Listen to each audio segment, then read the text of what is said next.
of salt, pinch of paminta, pinch of chicken powder, mayonnaise.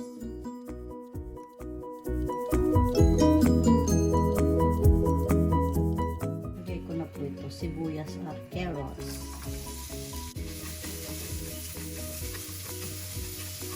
Pinch of salt, pinch of paminta, pinch of chicken powder.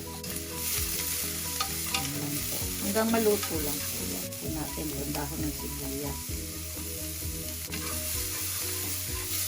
Hinaan lang po natin ang apoy. Ayan, okay na po ito. Sandaling luto lang po. Ayan. Okay na. Okay po po itong gulay. Ayan. Mix po natin 1 teaspoon butter. Alisin po natin yung sobra.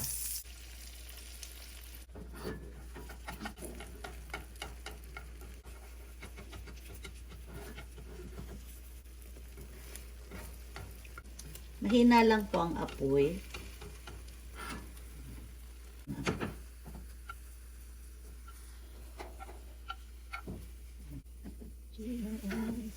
Ayan.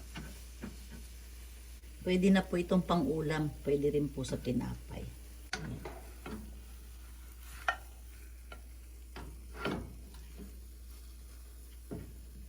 Ayan po siya. Ayan. Sa akin po, okay na po ito. Tingnan natin. Ayan. Okay na po. Ganito po ang pagbaliktad niya. Isa pa po. Ayan. Nabaliktad ko na po ulit.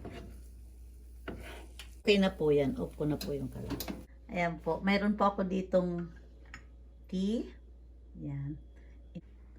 Yogurt with strawberry. Tikman po natin itong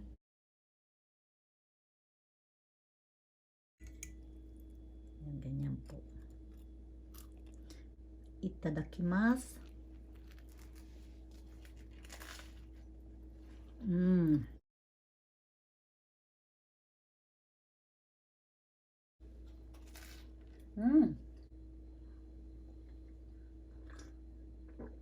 Oh, ang sarap.